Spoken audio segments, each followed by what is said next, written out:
Jamaican folklore, the traditional stories and beliefs that are passed down in society from generation to generation, mostly through word of mouth.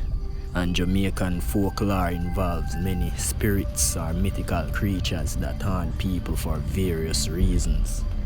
That being said, today we are going to pray 5 unique mythical creatures found in Jamaican folklore. Before we kick off the list, would I like to make you know for every creature will come on the list, would I give you an example or a well-known example what you can compare it to. So if me have a ghost, obviously the Jamaican version of the ghost would have made the list, but me don't want to spoil it. So without further ado, let's jump right in. So kicking off the list with number 5, we have the Jamaican version for the mermaid, and traditionally it is called River Mumma. Now the difference between the River Mumma and the mermaid, where everybody know the River Mumma come from the river, you understand me? And anything else like what everybody else know as the mermaid, from it half human or resemble a human and have a fin and live in the water, them just consider it a mermaid. But the difference is the River Mumma live in the river. You never find a River Mumma sea, brother. You understand? So that's the difference between a River Mumma and a regular mermaid. If you get what I say. The River Mumma inhabits all the rivers within Jamaica, and all the fishes within those rivers are the River Mumma's children. According to folklore, it is said that the River Mumma sometimes comes from the river and sit down on rocks and comb her tall black hair. And it is also said that if you see the River Mumma, don't look too long or don't even try to touch her, because if you try to touch her, all of the fish them in the river go disappear. On top of that, the river go dry up, and if you see her, she will put you in a trance. If you come in the water and she will drag you to your death, more than likely what me think she will name off her face, because when I think she eat fish, or I think she will eat her pin them, but I think she will eat you though. And the River Mumma them normally go hand in hand with a legend of a golden table where the Spaniards them left out there and they in some river somewhere, you understand me? And it is said that if you see the golden table there, brother, just low it. Don't try to swim it out, don't try to get it, just leave it alone, because if you try to get it, them River Mumma there down there and them will kill you. So if you want to find River Mumma, she live deep down in a them river there, in a them place there where the water tranquil and still, blue in the spots beneath the shade of cotton trees, rhyme with plums and spears of palms, and overhung with ferns and rope and vines of plants.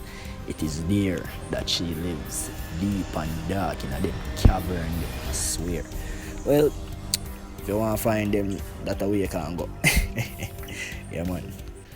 Moving on to a number 4 spot, and number 4 spot now we have Jamaican equivalent to what is called a ghost or a spirit, and that is known as a DUPPY. So what make a Jamaican DUPPY different from any other ghost or spirit where you would have probably more acquainted with is, according to folklore, when a human dies or when an animal dies or whatever, you have the good part of your soul and you have the evil part of your soul or the wicked part of your soul. You understand me? The good part of your soul, it got heaven, the answer for all of the sins and all of the wickedness where you do on earth from your time till you're born and the time till you know you're dead. And the evil part of your soul now, it stay upon earth for 3 days, and within that 3 days it can rise depending on the intentions where you have upon earth. If them strong enough and evil and wicked enough, the DUPPY will come and take the farm at the dead body where it come from. As a matter of fact, it can take the farm at anything where you want, whether human or animal. And in Jamaica, them also say how be a man can raise a DUPPY if you do anything where you want, that including people. Now, Jamaican DUPPY, you're more likely would have compared that to poltergeist activity. You understand me I say?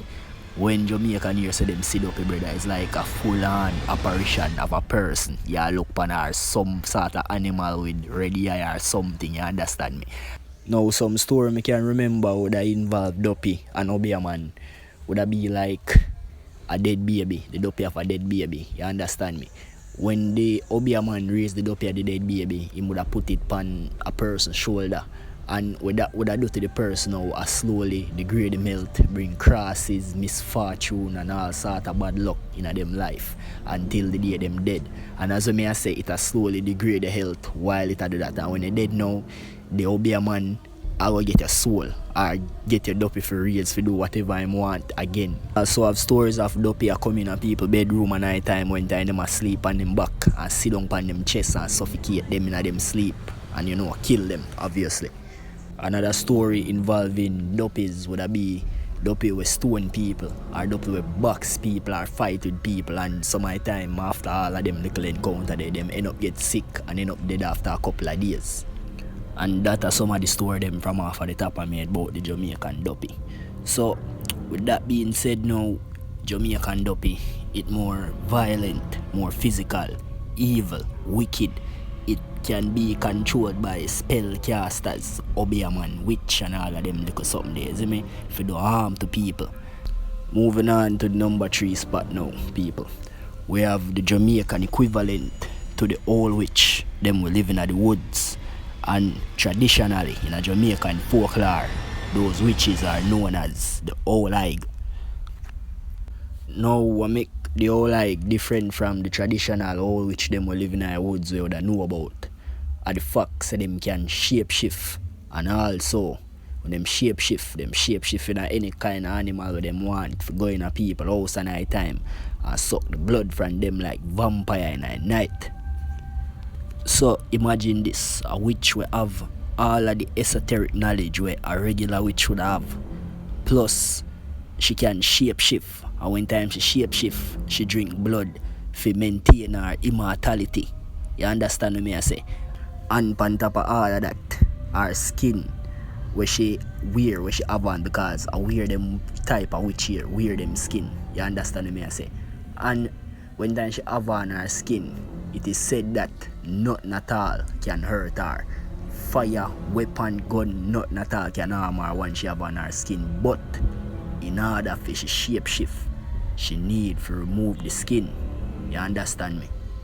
And when somebody find the skin of the whole HIGUE, it is said that you should throw a mixture of salt and pepper in the skin and leave it. And when time the whole HIGUE come back and put on back her skin, it'll go burn her and kill her. Yeah, that's how them say it work. And I never question it.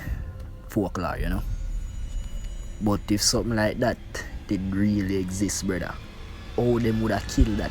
I mean, a witch now go just take off her skin and left it down careless for anybody to find. You understand what I say? And she have knowledge. You can't kill her when time she have on her skin. She virtually immortal. And she can shapeshift whenever she feel like. So that terrifying, I think about if you really pre the levels. But anyways, I not go too well on that. So that's our number 3 spot, the whole HIGUE. Now reach a number 2, and the number 2 spot of the Jamaican equivalent for the only thing we can look for compare this to is a demonic bull. You understand me? And it is known as the rolling calf.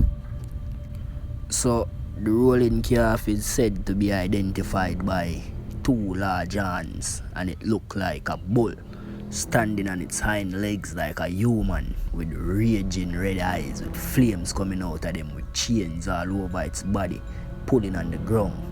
According to legend, people who have encountered the rolling calf always hear chain behind them a draw or see 2 big red eye in a distance and look upon them, and them always run from it because they said that whosoever encounter or go near or make the rolling calf catch them now go live to tell the tale. In enough of the rolling calf story them are people where they are bush and them a run from a rolling calf because them see it at the distance or them hear the chain a draw, so them just start run, and then them hear the rolling calf just a run them down, so them have to run and find a river and go across that just to make the rolling calf stop follow them. Now according to Jamaican folklore, A rolling calf is a evil spirit that come from a person who commit crime upon them time on earth, like whole heap of crime and whole heap of evilness, or the soul of a dead butcher with wicked too in himself, and him DUPPY raise and it become a rolling calf. Now, not much is known about this creature, but it is known to be evil as can be, and one of the things them in Jamaica where you don't want to go bush and see ever in your lifetime. Now we finally reach at the number one spot now, brother, and the number one spot, the creature here, completely unique to Jamaica and Jamaica alone, and she is known as the White Witch, aka Miss Annie Palmer. According to legend, the spirit of Annie Palmer haunts the grounds of Rose Hall near Montego Bay. The story states that she was born in Haiti to an English mother and an Irish father and spent most of her life in Haiti. And when her parents died of yellow fever, she was adopted by a nanny who taught her witchcraft and voodoo. She then moved to Jamaica and married John Palmer, owner of Rose Hall Plantation, and he murdered John Palmer along with 2 subsequent husbands and numerous male plantation slaves, later being murdered herself by a slave named Taku. Now, how Taku get for murder Annie Palmer because him did know witchcraft and voodoo and him did wickeder than her, so him just kill that. And after them kill her and bury her, it's like them they supposed to seal her grave with some sort of voodoo ritual, so her spirit or her DUPPY or whatever no raise and cause no harm about the place. And while them that do it, something happen and them never they get to complete the ceremony, you see me? So after all of that now, them say how Annie Palmer on the grounds are Rose Hall, and you have a whole heap of story people can tell about seeing her and all of them something, but it said that if you go to the plantation, you might see her ride the grounds on a white horse or stand up on the balcony and overlook the grounds, or if you go in the house, you might catch a glimpse or somewhere, or you know, you might feel her presence or something. Yeah man, so if you want to check that out, you can go to Rose Hall, go do that. So that conclude the countdown for today and thing. And you don't know, you know, just blessings and guidance to all of my viewers them out there, and don't know if all of the newcomers, remember to subscribe and share the video with anybody you know, and if you like anything or you know you want to make a suggestion or if you have a problem, just put it down in the comment section below and I will get back to you. You understand me? So until next time, this is BUSHGODD out.